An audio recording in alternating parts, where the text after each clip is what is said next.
أعوذ بالله من الشيطان الرجيم. بسم الله الرحمن الرحيم. إن الحمد لله نحمده ونستعينه ونستغفره ونعوذ بالله من شرور أنفسنا ومن سيئات أعمالنا.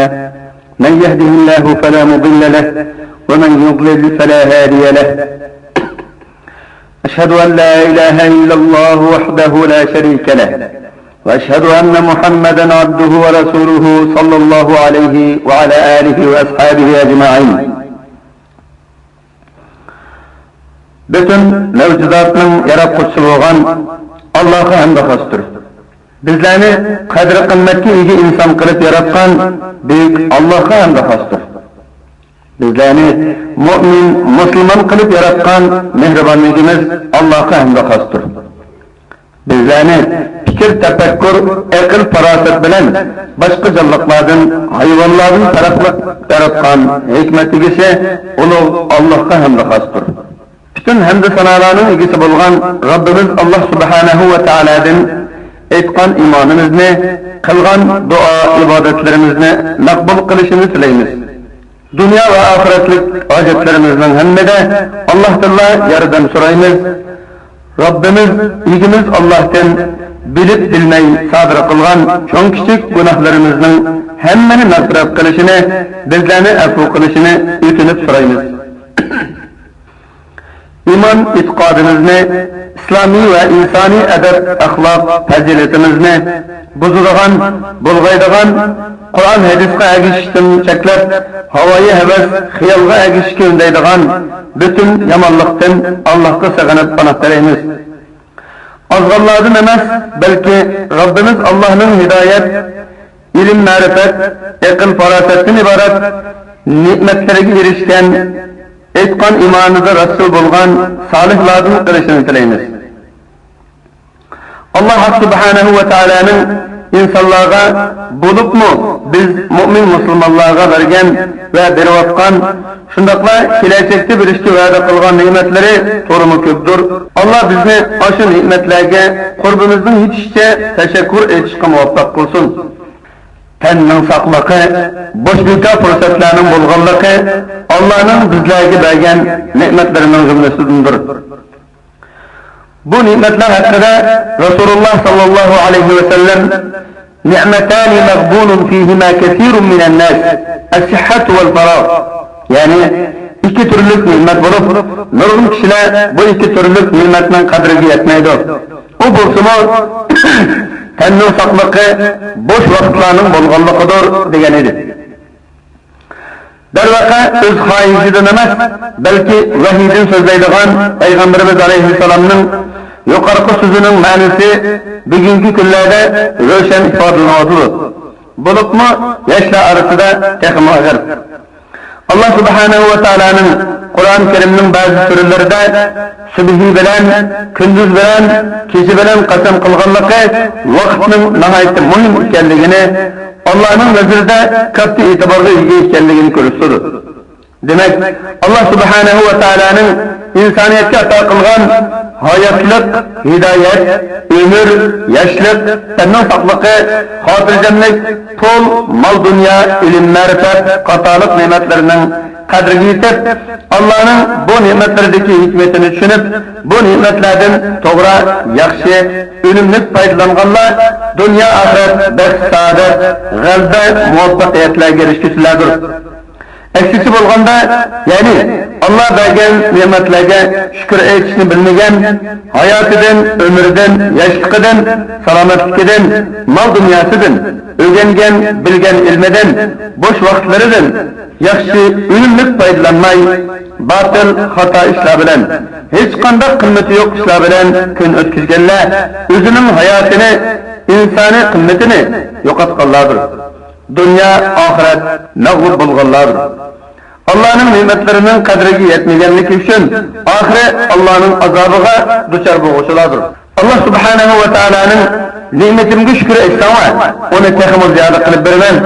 Agar men bergan ne'matga tansanglar, qadriga yetmasanglar, mening azobim albatta bek qattiq bo'ladi degan so'zi Rasululloh sallallohu alayhi va sallamning لن تزول قدم عبد يوم القيامة حتى يسأل عن 4 خصال: عن عمره فيما أفناه، وعن شبابه فيما أبلاه، وعن ماله من أين اكتسبه، وفيما أنفقه، وعن علمه ماذا عمل فيه. Yani kıyamet günü her bir adamın kadimi yetkelmeyi soruplar, tövendeki 4 işten sorak konudur. Birinci, ömürde nimi işlerini kılganlıkı, ömrüne nimeler bilen ötküzgenliki. İkinci, yaşlıkını nimeler bilen nabut kılganlıkı. Üçüncü, yıkkan mal dünyasını nedin, nemi iş kılıp, kandak yollar bilen tapkallıkı. Nimelerge, kandak işleri hezdigenliki. Dördüncü, o'qigan, o'rgangan, bilgan, anglagan ilmiga qanday amal qilganligi qatorliq ishlarni so'raladi degan hadisi yuqorqi so'zimizning dalilidir. Demakchimanki, bu qisqagina umrdan, forajlab echilayotgan yoshlikdan, tanning salomatligidan, xotirjam bo'shlika vaqtlardan, ota-onalarning hayot bo'lganligidan joyida foydalanmasanglar, o'zinglarning kelgusini nobud qilgan bo'lasizlar. Tügümez, esqatmaz, kuşaymanğa qalasılar. Özünün ve ailesinin hacisinden aran çıkarıgan ve şunun bilen kufayılmadıgan, başkasıyla iş qalay desimi qalalmaydıgan, hadise qarız gibi olup, hiç nimeden neşinim yok, milyonur buluşunun kişini kürüp yürüydigan, bekatalat, gereksiz adamlardan bulup qalasılar demekçi. Doğru. Resulullah sallallahu aleyhi ve sellem'nin yuqorqi hadisini tushungan, shundaqla Payg'ambarimiz alayhissalomning "Ihtanim khamsan qabla khamsin, shababaka qabla haramik, va sihhataka qabla suqmik, va ghinaka qabla faqrik, va faragaka qabla shughlik, va hayataka qabla mawtik." Yani 5 turlik ishni, yana 5 turlik ishdan burun g'animat bil. Qarilik ketishdan burun yoshlikni g'animat bil. Kesal bo'lib qolishdan burun kinoning salomatligini g'animat bil. Kambag'al bo'lib qolishdan, ya'ni pul meningdan ayrilib qolishdan burun boylig'ingni g'animat bil. Bo'sh beka vaqtingni oldirash bo'lib qolishdan burun g'animat bil. O'lib ketishdan burun hayotingni g'animat bil degan hadisining ruhiga asosan o'qitish, xizmat, oila ishlari qatorliq kundalik faoliyatlarini yaxshi ratlik, planliq o'rinlashtirib, o'zining hayotidan, tenining salomatligidan, bo'sh vaqtlaridan, yoshligidan unumli foydalanib ketayotgan kishilar ko'p. Ammo ömrünü, yoshligini arzimas behuda ishlar bilan o'tkazib, hayotini nobud qilayotganlarni kun sari zo'rayib ketyapti. Bo'libmi yoshlarda takrak ig'ir. Har bir odamning yoshlik davri kelgusini belgilaydigan, o'z baxti uchun asos soladigan eng muhim mezgil edi. Afsus, ko'pincha yoshlar bu tarafini o'ylashmayapti. Her davrda, her xil sharoitlarda, her xil nom, o'xshamagan sifatlar bilan borliqqa kelayotgan shaytonlar, zaharlar shu davrdagi yoshlarni bexutlashtirib, ularning qimmatli hayotini nobud qilyapti. 20 yil oldidagi yoshlarni istalashtirish, to'qi cho'qishtirish, kod o'ynash, bilyatxonlarda kaltakda tash ittirish yoki shularni qilayotganlarga qarab turish, kinoxonalarda ishni taqaydigan chaqqicha mukshib o'tirish, undan keyin nasha, xiroyin, qatorliq shaytonlar, zaharlar ozdirgan, yo'ldan chiqargan, yoshligini vayron qilgan bo'lsa, hozirgi yoshlarni mushu 10 necha yilning mobaynida uçqandek taraqqiy qilib umumlashayotgan tor, telefon ve bularga ergishib borliqqa kelayotgan email, chichi, chayxona qatorliq aloqalashish, paranlashish, aldash, ahmoq qilish, vaqt o'tkazish vositalari zamonaviy usulda ozdirdi va ozdiryapti. Shuningdek, axloqsizlikni, hayosizlikni, fohishazlikni o'rgatyapti. Nurg'un baxtlik oilalarni buzyapti. Yoki ko'ngillik, baxtli turmushini ko'ngilsiz jangijidarlik, g'am qayg'urib turmushga aylantirib qo'yadi. Yuqorida tilg'angan chichi, chayxona degandek vaqt isrof qilish uskunalari sizlarning shuningdek shu narsalarga xumo bo'lib qilayotgan bir qism kishilarning ojizidan chiqolmayotganligini va qondirolmayotganligini ko'rgan, tushunib yetgan va odamlarni, bo'libmi yoshlarni chichi, chayxona deganlardan bakrak xumo qila oladigan, bexutlashtiradigan, yuqori texnikalik biror detal yasab kishilar orasiga chechib o'tishni o'ylashayotgan ba'zi yumshoq metal shirkatlari hammamiz bilgandek kishilarning hayotining bir qismiga aylanib qilayotgan yo'lda minib o'tib, mashina saqlab o'tib, ko'cha avtobuslarida ketib o'tib, boshqalar bilan paranglashib o'tib, dars anglab o'tib, tamoq yeb turib, ayol bolalaridan qochib hojatxonaga kirib turib, boshqalarning uningga qarab turib qilayotgan gapiga andi-sanda ha deb qo'yib ishlatayotgan, yolg'izak bo'lib hafilashayotgan vishin yoki undidor degan bu niqoblik shaytonni pul hajlab yasab haqsiz taqat. Demak, bu narsadan bizlar, ya'ni shu narsani ishlatayotganlar qanchalik foyda oldik, amaliyotda qanchalik ziyon tortdik, bu tarafi aniq. Mushu narsa sababli bir qism oilalarning buzilganligi, nurg'un bolalarning yetim bo'lganligi, hatto ba'zi yetim bolalarning jamiyatda qaqilib suqurib yurib, oxiri jinoyat yo'llariga kirib qolganligi, kichik turib turmalarga solanganligi, hatto ba'zilarining barg'ili kelgili yeri yo'q, kunning to'lisini to'rda va to'rxonalarda o'tkazishga kirib ketganligi uchun oxiri shuning natijasida kichik turib fohisha bo'lib ketganligi va buningdan boshqa nurg'un nachar oqibatlarning yuz berganligi menga qadar anglandi. Hammalar bilsizlar, yolg'onchilik, boshqalarni aldash, yatlarga foizli gaplarni qilish, o'zaro suhbat yoki ommaviy so'rinlarda boshqa birisi sana gap qilayotgan chog'larda boshqa ishlar bilan mashg'ul bo'lib, sorunga suhbat qilmasiga ahamiyat bermaslik shariatda halol harom nuqtasidan, islomiy va insoniy axloq nuqtasidan cheklangan ishlardir. Bu chichi, vishin, alohida iqtidorli telefon ishlatayotganlarda to'liq ko'rilayotgan, odamni gunohkor qiladigan, oxiratda Allohning azobiga duchor qiladigan xatoliklardir. Payg'ambarimiz sollallohu alayhi vasallam İnnema bu'astu li'utammima makarimal axloq. Yani men isil axloqlarning go'zalligini mukammallashtirish, umumlashtirish uchun payg'ambar qilib avatildim deb bütün payg'ambarlikni go'zal axloqqa bog'laganligi axloqning g'azining bak egirligini ko'rsatadi. Shunday ekan, odamning axloqini buzadigan har qanday ishdan yiroq turish kerak. Saqlanish kerak. Bu ishlarning axloqsiz ish ekanligini bilgandan keyin ikkinchi qatim qat'iy qilmaslik kerak. Allohdan rahmat, mag'firat tilash kerak. Sözümüzün asaslı temelerinden bo'lgan chichi, vishin, alohida iqtidorli telefon qatorliq vositalar davrining taraqqiyoti ekanligi, foydali taraflarining boriqi rost. Ammo shayton o'sha kichikkina foydali tarafdan foydalanib, cho'ng kichik nurg'un odamlarni ahmoq qilib o'tadi. Biz o narsalarni ishlatmang va ishlatishga bo'lmaydi demoqchi emas. Ham hech kim undoq demaydi.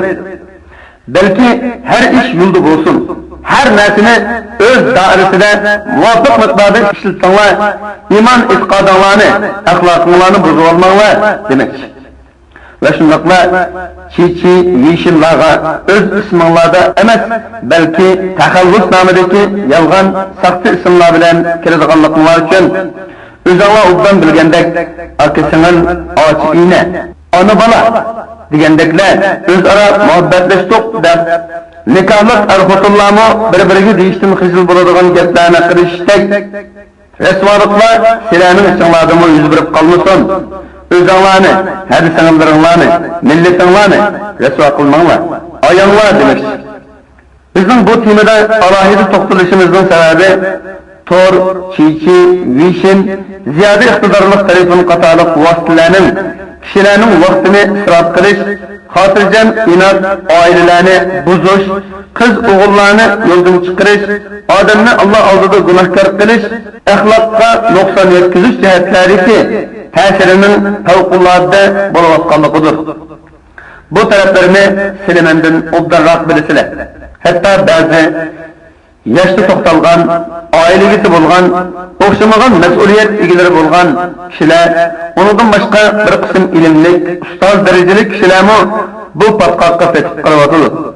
yuqorida aytganimizdek ommaviy so'rovlarda, o'zaro suhbatlarda suhbat temasiga ahamiyat bermasdan har xil banolarda telefonda so'zlashish, alohida iqtidorli telefonlarni o'ylab o'tirishdek axloqsizliklar bu kishilardanmi ig'ir darajada sodir bo'lyapti. Bu bek afsuslanarli ishdir. Hatta bazı ata-onalar texib balog'at yoshiga yetmagan bolalarga ashunday ziyoda iqtidorli telefonlarni berib ular bolalarga nimani o'rgatmoqchidir? Bolalarni kelgusida qandayroq odam bo'lsin demoqchidir. Xo'sh, qiz bo'lsin, o'g'il bo'lsin, har qanday bir yosh o'zining kelgusida yaramlab qolidan nurg'un ish keladigan mashhur odam bo'lishini o'ylaydi va orzu qiladi. Ammo shu orzu armonga qanday yetish kerak? Masala bu yerda. Demek, meyli meşhur sahabe radıyallahu anhumlar yoki inson islom tarixidagi boshqa mashhur kishilar bo'lsin va yoki Uyg'ur tariximizdagi mashhurlar bo'lsin, hech qaysi kichikligida, yoshligida yeb ichib o'ynab yurib, hech nima yo'q, mashhur shaxslardan bo'lib qolgan emas. Har qanday bir mashhur shaxsning bolalik, yoshlik tarixi bo'ladi. Ajoyib sarguzashtlari isim g'oyalarga yetish uchun to'lagan nurg'un badallari bo'ladi. Chunki odamning bolalik chog'lari, yoshlik davri dunyo va oxiratlik uchun asos soladigan, tayyorlik qiladigan eng yaxshi va eng muhim mazgildir. Bu qimmatli mazgilni hech qanday qimmati yo'q ishlarga banat bo'lib, qo'ldan berib qo'ysa, uning o'rnini to'ldirish bak qiyin to'xtaydi. Mumkindan bak yiroq. Bizdeki mas'uliyet hayli ağır. Çünkü biz Allah'ın bizlerini insan, mümin, Müslüman kılıp yaratkandan başka üzüldürmeyi bırakkan san-sanaksız nimetlerine şükür etiş için devzaktan kutulup mengülük hayatlık makanı bulgan cennetki kiriş için köpler zikir tesbih etmesek. Allah ve Allah'ın Resulü buyurgan işlerini can fidalık bilen urundurmasak. Toskan işlerden şiddet durup, insaf bilen yanmasak, kalbimizni, kelimizni, emeliyetimizni birdek kılmasak, etkan imanımızda rasıl bulmasak, asla bulmaydı. Nurgun cafalar bilen bizlerini bekip çoğun kılgan, hele hem bizim gamimizde kuyup pişivatkan, oltuzu kopsa bizim gamimizni yavatkan, cafakeş, kuyumçan, mehriban, ata-analarının ümidini aklamasak, milletinin işencisiga yaramasak takip olmaydı. Çünkü bizim bendilik ve insani kıymetimiz yukarı işlerini orundaş bilen, hiç bulmaganda kımıl kuyup, kiriş bilen ifadılınıdır. Şuna özümüzden başlap, çoğun kişik hemminlağa hayattan, tennin fakfıkıdın, boş beka fırsatladın, yaşlıktın, önümlük, yakşı faydalanışınlarını, iman itiqadınlarga, İslami ahlakınlarga dav yetkizilgan işlerden çoğun kişik demey, sel qaramay, yarak duruşunlarını, saklanışınlarını şeriat namıdan tavsiye kılımın. Cenab-ı Allah hemmimizni özü razı bulurgan yaxşı işlerge muvaffak kılsın. Allah'ını narazı kılırgan işlerden yarak kılsın. Cenab-ı Allah bizlerini bizden hidayetinden, rahmetinden, mağfiretinden mahrum kılmasın. Müslümanlardan kibir, haset, adavatlarını kütürmesin. Allah bizlerini öz fazlı bilen inak, istifak kılsın. Dünya ahiret beklik kılsın. Ahiru da'vana enilhamdülillahi rabbil alemin.